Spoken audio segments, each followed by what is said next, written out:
महाराणा प्रताप एक ऐसे योद्धा थे जिनका हाइट उनका कद था 7 फीट के आसपास और वजन था 150 किलो के आसपास। और ये है हल्दी घाटी का दर्रा, जहाँ हल्दी घाटी का युद्ध हुआ और महाराणा प्रताप ने महाराणा प्रताप ने यह युद्ध जीता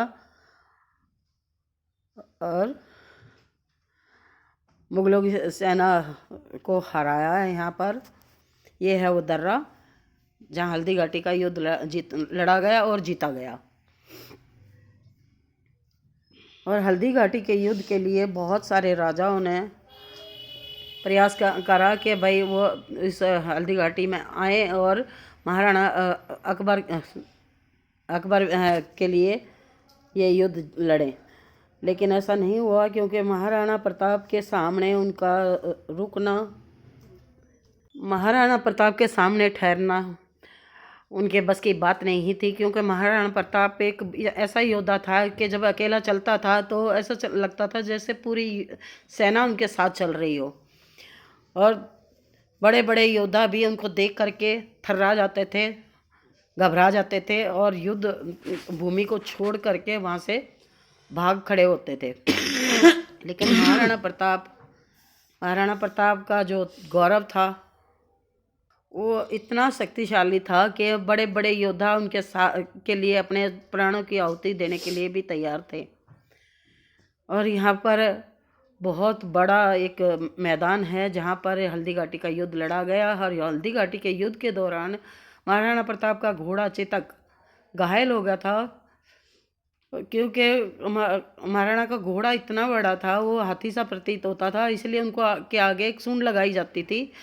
और इसी महाराणा प्रताप जब युद्ध लड़ रहे थे तो उन्होंने प्रहार किया और प्रहार करने के दौरान ही राजा का मतलब प्रताप का घोड़ा घायल हो गया। उसके पैर में उनके एक हाथी के जो लगी हुई थी तलवार, उससे उनका पैर कट गया और तीनों पैरों पर लेकर के ही वो महाराणा प्रताप को एक गहरी खाई को कूद करके उन्होंने महाराणा प्रताप के प्यार करते थे, बचाए थे।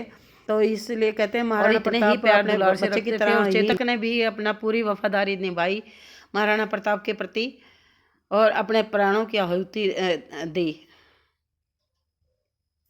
कहते हैं महाराणा प्रताप का घोड़ा चेतक इतना शक्तिशाली था कि उसके सामने बड़े बड़े हाथी भी कुछ नहीं, तुच्छ मानने जाते थे कि वो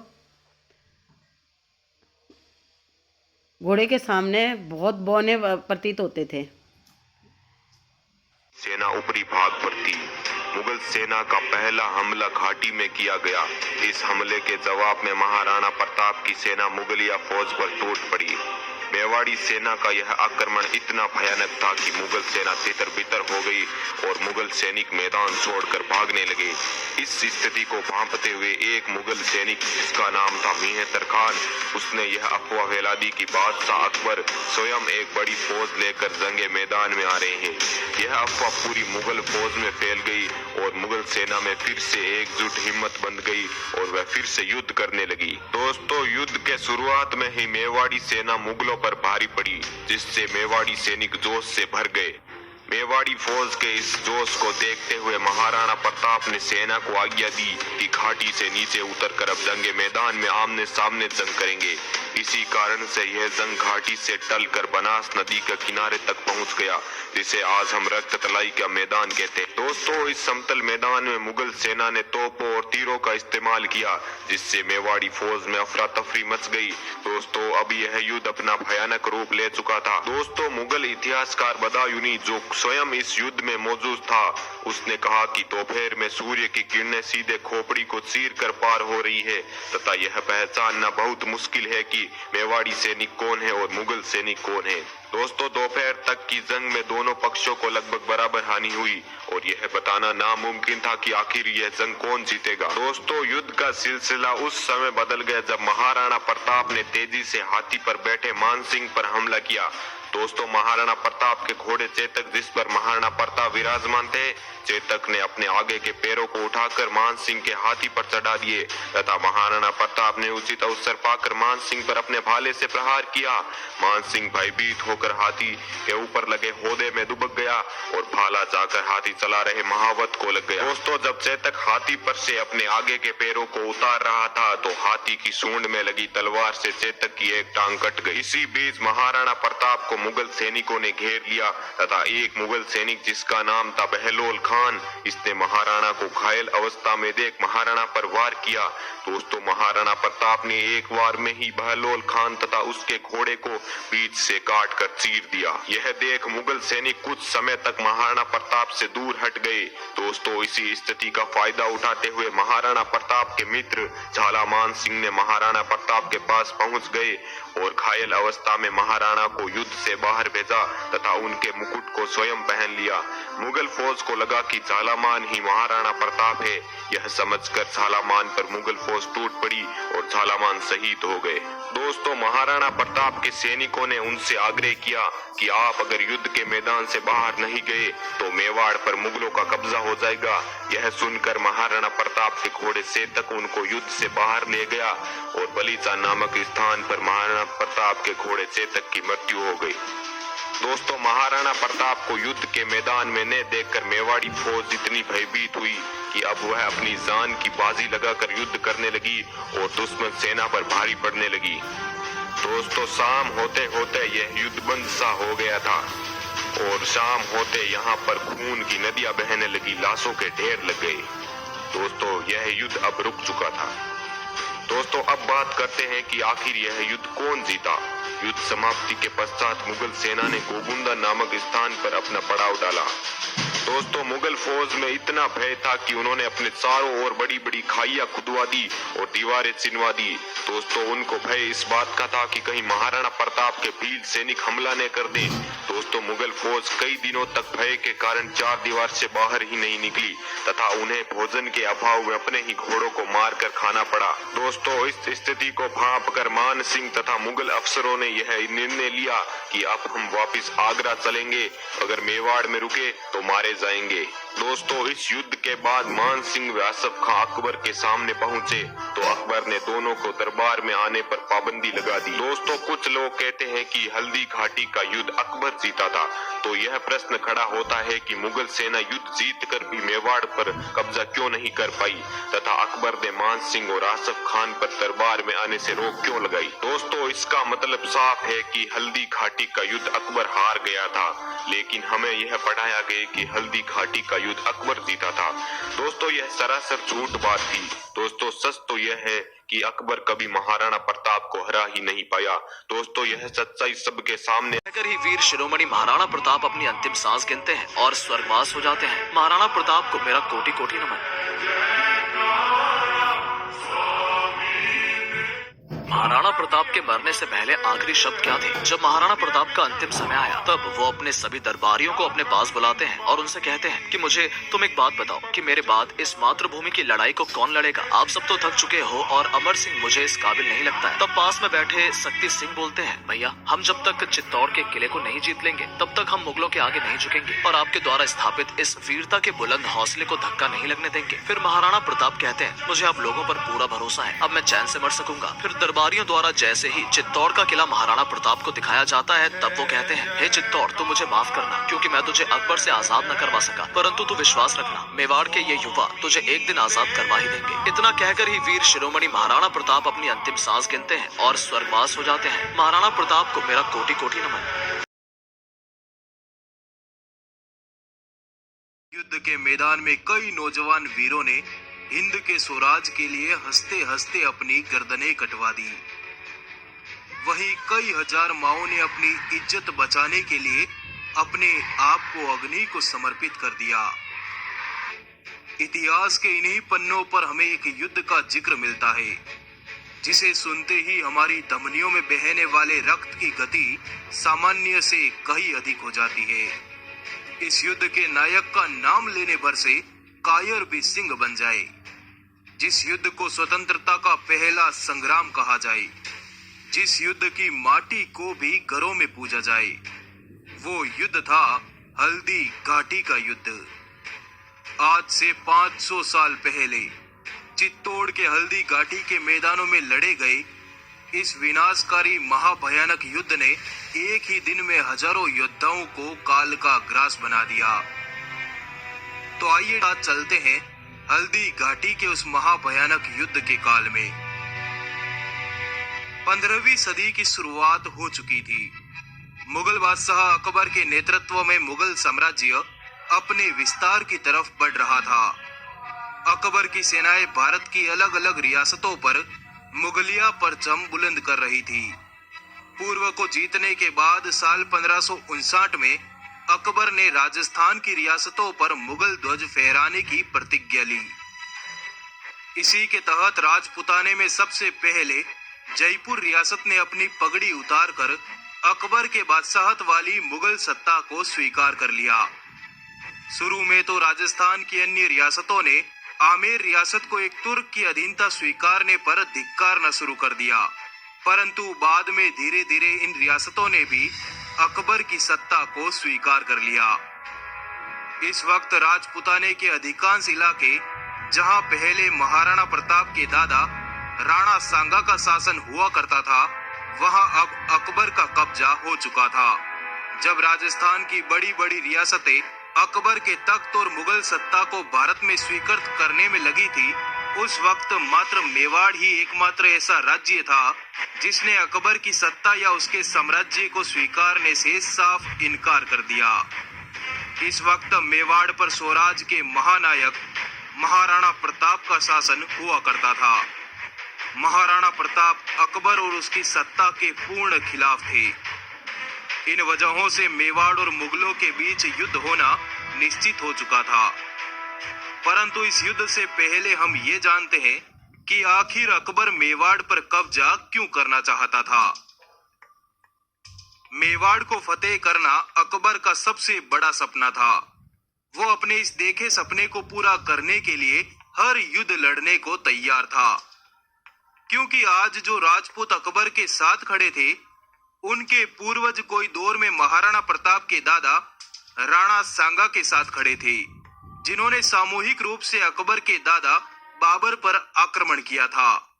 इस कारण अकबर राजपुताने में महाराणा प्रताप के रूप में दूसरा राणा सांगा नहीं चाहता था।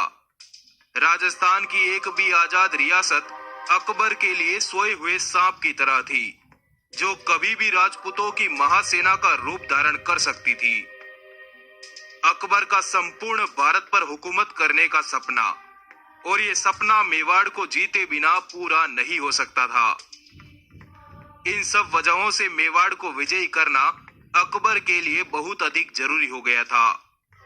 परंतु मेवाड़ पर अपनी सेना चढ़ाने से पहले जब अकबर ने अपने दूत मेवाड़ भेजे, दरअसल अकबर अपनी विशाल सेनाओं के साथ राणा उदय सिंह के शासन के समय भी चित्तौड़ पर चढ़ाई कर चुका था। उस युद्ध में अकबर को भयानक नुकसान के अलावा कुछ भी हाथ नहीं लगा। इन कारणों से अकबर ने महाराणा प्रताप के राज्य पर सीधे चढ़ाई करने से पहले महाराणा प्रताप को समझाने के लिए अपने कई दूत मेवाड़ भेजने शुरू कर दिए। सबसे पहले मुगलों के एक चतुर दरबारी जलाल खान कोरची को महाराणा प्रताप के पास मेवाड़ भेजा गया, परंतु अकबर की अधीनता वाली बात सुनकर महाराणा ने जलाल को वापस रवाना कर दिया। जिसके 2 साल बाद अकबर ने एक बार फिर आमेर के राजा मान सिंह को महाराणा प्रताप के पास भेजा। महाराणा प्रताप और मान सिंह की मुलाकात उदयपुर में हुई, परंतु महाराणा प्रताप ने मान सिंह से यही कहा, राणा प्रताप कभी अकबर की अधीनता स्वीकार नहीं करेगा। जिसके उत्तर में मान सिंह ने कहा, तो तैयार रहिएगा, अगली मुलाकात खुले मैदान में होगी। राणा प्रताप ने कहा, अगर तुम एक राजपूत की तरह मेरे राज्य में आए तो तुम्हारा पूरा सत्कार होगा, परंतु अगर तुम्हारे मालिक के आदेश से आए तो जहां मिलोगे वहीं मारे जाओगे। इसी तरह अकबर ने महाराणा प्रताप के पास अपने 2 और दूत भेजे, परंतु महाराणा प्रताप ने अकबर की अधीनता किसी भी शर्त पर स्वीकार नहीं की। जब अकबर स्वयं अजमेर आ धमका, महाराणा प्रताप द्वारा अधीनता न स्वीकारने पर साल 1576 में अकबर अपने सभी वजीरों और एक विशाल सेना के साथ अजमेर आ धमका। यहाँ मानसिंह को 80,000 की सेना के साथ मेवाड़ पर चढ़ाई करने के लिए चुना गया। 3 अप्रैल सन 1576 को मानसिंह अपने विशाल लश्कर के साथ मेवाड़ विजय के लिए निकल पड़ा। 2 महीने के लंबे सफर के बाद मानसिंह मांडलगढ़ होते हुए खमनोर नामक गांव में पहुंचा। इधर महाराणा प्रताप को मानसिंह के आने के समाचार मिलते ही उन्होंने अपनी सेनाओं को संगठित करने के आदेश दिए। महाराणा प्रताप का संपूर्ण बचपन यहाँ पहुँच गए हम अपने गांव वाले घर में। आप लोग भी देख लो हमारा घर। भीलू राणा अपने समस्त भील योद्धाओं के साथ देख महाराणा लो हमारा प्रताप घर। के साथ थे और हमारे साथ में हमारा ग्वालियर बेटा के राजा राम शाह अपने बाबा समस्त के दर्शन पुत्रों के करके हम साथ घर पे आ गए थे। अब तथा खाएंगे जालोर खाना के वाना, सोनगरा इसी की चौहान तैयारी चल रही है। अपनी मैं इनको सेनाओं यही के कह रही साथ हूँ दोनों महाराणा पापा बेटों प्रताप को की कि सेना खाना में खा लो शामिल हो पहले, गए। बाद में कर लेना और इनके कुछ जो भी साथ करना हो मेवाड़ काम। के समस्त ठिकानों के सरदार सामंत और हजारों योद्धा महाराणा प्रताप के समक्ष उपस्थित हुए। इस वक्त महाराणा प्रताप की आंखों में सिर्फ स्वाभिमान चमक रहा था। उन्होंने अपनी सेनाओं से कहा कि रघुकुल मान सदैव ऊंचा रहेगा। मेवाड़ की छाती पर लहराता मुगल ध्वज मेरा कलेजा चीर देता है। बहुत जल्द हवाओं का रुख बदलेगा। मेवाड़ पर केसरिया ध्वज पूरी शान से लहराएगा। मेवाड़ का भविष्य जरूर चमकेगा। मैं शपथ लेता हूँ, जब तक मेवाड़ को पूर्ण स्वतंत्र नहीं करवा लेता तब तक मैं शांत नहीं बैठूंगा। राज महलों में नहीं रहूंगा, पलंग पर नहीं सोऊंगा, सोने चांदी के बर्तनों में भोजन नहीं करूंगा। मेरे वीरों, स्वाभिमान की दहाड़ से हमारा टकराव विशाल फौज से होने जा रहा है। तैयार हो जाइए। इन्हीं ललकारों के साथ महाराणा प्रताप अपनी समस्त सेना के संग उदयपुर से रवाना हुए। आगे जैसे जैसे महाराणा प्रताप की सेना आगे बढ़ी, उनसे रास्ते में कई जातियों के सैनिक जुड़ते गए। अफगान के योद्धा हकीम खान सूरी भी अपनी अफगान सेना की टुकड़ी के साथ महाराणा प्रताप की सेना में आ मिले थे।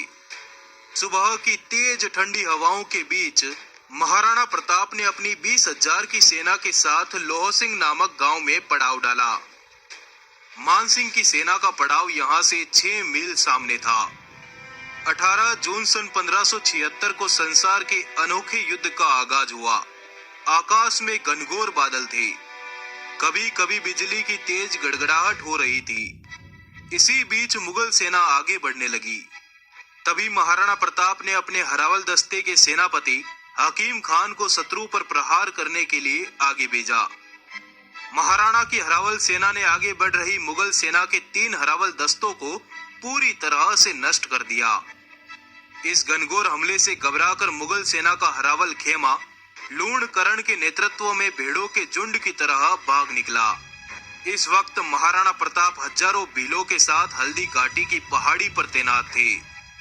वे तुरंत अपनी सेना के मुख्य योद्धाओं के साथ मैदान में उतर आए। अब मेवाड़ और मुगल सेना आमने सामने आ चुकी थी कि तभी वीर विराट मेवाड़ मुकुट हिंदुआ सूरज महाराणा प्रताप ने युद्ध भूमि में प्रवेश किया। राणा श्री के युद्ध में आते ही मुगल खेमे में दहशत का माहौल फैल गया। महाराणा जिस ओर बढ़ जाते वहां शत्रुओं की लाशों के ढेर लग जाते। मुगलों ने पहली बार महाराणा प्रताप को देखा था। इससे पहले सिर्फ उनका नाम ही सुना था। बंदायूनी ने अपनी किताब में महाराणा के संबंध में लिखा कि वह बहुत लंबे, मजबूत और ताकतवर थे। प्रताप हाथ में तलवार लेकर जब चलते थे तो ऐसा लगता था कि मानो आधी सेना को अकेले ही ले डूबेंगे। उनके चेहरे पर सदैव गुस्से की लकीरें चमकती रहती थी। युद्ध भूमि में शुरुआत से ही किसी मुगल सैनिक ने उनको छेड़ने की हिम्मत नहीं की। महाराणा ने सबसे पहले मुगल सेनापति सैयद हासिम की सेनाओं पर हमला किया। सैयद हासिम महाराणा का प्रकोप झेल नहीं पाया और अपने दस्ते सहित पीछे खसक गया, जहां राणा पुंजा भील के नेतृत्व में उस पर तीरों की बरसात कर दी गई। महाराणा प्रताप की सेना ने मात्र 3 घंटों में ही मुगलों की लाशों के ढेर लगा दिए। घबराई हुई मुगल सेना अरावली की घाटी की तरफ भागने लगी। मुगलों को भागते देख सेनापति मेहतर खां जोर जोर से चिल्लाने लगा कि बादशाह सलामत अकबर स्वयं अपनी सेनाओं के साथ युद्ध भूमि में आ रहे हैं।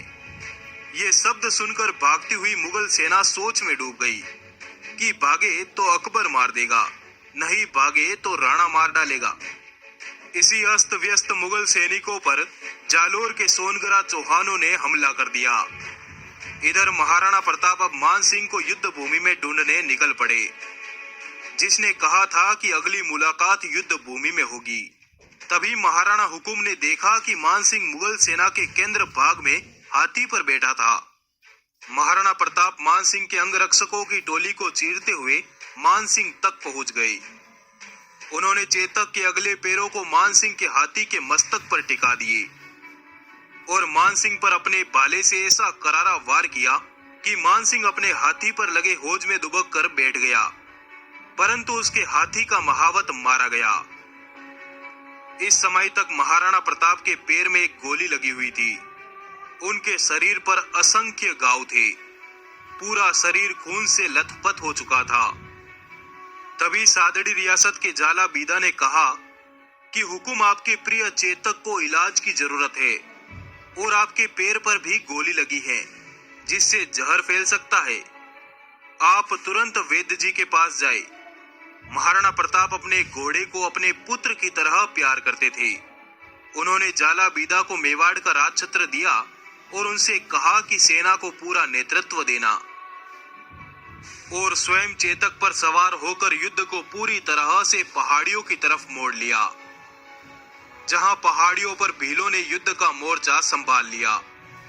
महाराणा प्रताप चेतक को लेकर पर्वतों की ओर निकल पड़े। यहाँ स्वामी भक्त चेतक ने 26 फीट की गहरी खाई को कूदकर पार कर लिया और बलीचा गांव में घायल चेतक नीचे गिरकर बेहोश हो गया। इधर हल्दी घाटी के मैदानों में घमासान युद्ध चल रहा था। घाटी के दर्रों में राणा पुंजा भील और राजपूत सरदार मुगलों को भीषण टक्कर दे रहे थे।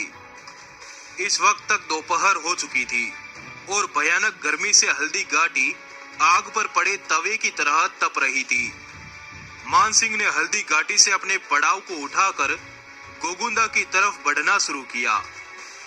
इस जाती हुई मुगल सेना पर भीलों ने गुरिल्ला पद्धति से हमला करते हुए मुगल सेना के भोजन और हथियारों पर कब्जा कर लिया।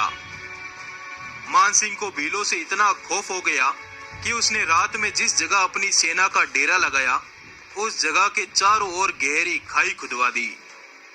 एक कैदी की तरह पड़ाव डाले मुगल सेना को भीलों ने पूरी रात सोने नहीं दिया। भूखी प्यासी मुगल सेना ने कच्चे आम खाकर रात बिताई। मान सिंह को अकबर ने महाराणा प्रताप को बंदी बनाकर लाने का आदेश देकर भेजा, परंतु यहाँ तो खुद मान सिंह एक बंदी की तरह रात काट रहा था। मुगलों की साधन संपन्न सेना का गर्व मेवाड़ी सेना ने मिट्टी में मिला दिया। मान सिंह और आसफ खां जब खाली हाथ अकबर के सामने उपस्थित हुए तो क्रोधित अकबर ने अगले 3 महीने तक उनके दरबार में आने पर पाबंदी लगा दी। उनके वेतन और सभी सुविधाओं को तुरंत रोक दिया गया। उनकी संपत्ति को जब्त कर उनके घोड़ों से शाही दाग हटवा दिए गए। हल्दी घाटी के संग्राम के बाद महाराणा प्रताप अपनी सेना के साथ कुंभलगढ़ आ गए। इस युद्ध में जाला मान सहित तोमर राजवंश की 3 पीढ़ियों ने एक साथ एक ही समय और एक ही स्थान पर वीरगति पाई। हकीम खान सूरी की गर्दन कटने के बावजूद वे लड़ते रहे। तो दोस्तों, कुछ इस तरह